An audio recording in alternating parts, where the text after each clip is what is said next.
Hi, my name is Justin Umtham and welcome to North American TV. Moving can be difficult and stressful any time of the year, but did you know that certain times are better than others? If your schedule is flexible and you want to avoid the peak busy times for moving companies and save yourself some extra cost, there are several factors that you need to keep in mind.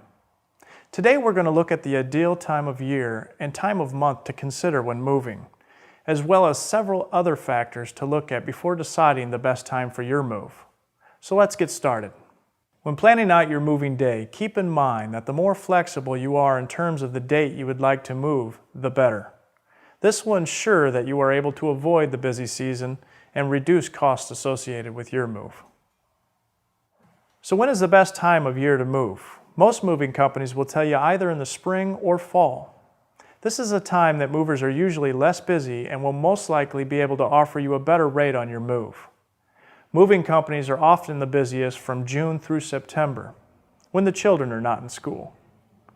But if you want to avoid extra stress, it's best to forget about June through September and instead focus on the spring and fall time.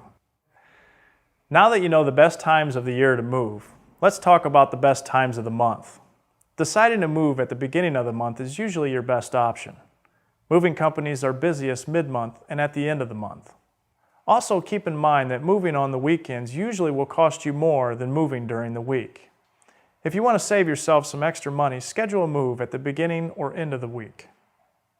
While time of year and time of month are important considerations to keep in mind, it's also crucial to look at other factors as well.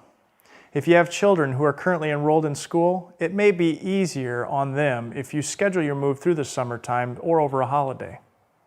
Although this is the busier time for moving companies, it may reduce the stress on your children.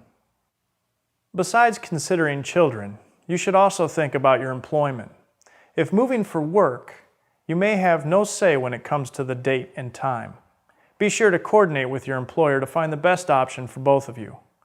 Another factor to keep in mind is the availability of moving into your new home and when you're required to be out of your old one. You wouldn't want to schedule a moving day and then realize your new home isn't even ready to be moved into. It's best to check both of these dates beforehand. Now that you know the moving factors to keep in mind, let's talk about how far in advance you should schedule your move. Selecting a moving company should be done as far in advance as possible. Once you compile a list of the top 3 moving companies, call each of them and receive in-home estimates and choose which one you think is best for your move. Coordinate with the company and be sure you have your final moving data set at least 6 weeks in advance. This will help ensure you're able to actually move on the date you wanted and will save you a lot of money and stress and unnecessary hassle. Again, remember that if you choose to move during any of the busy times such as summer, holidays, or weekends, you will most likely be charged more since moving companies up their rates during the busier times. If you want to save yourself some money, really consider moving at the other times that we talked about. So now that you understand the best times to schedule your move, start calling companies and schedule your move today.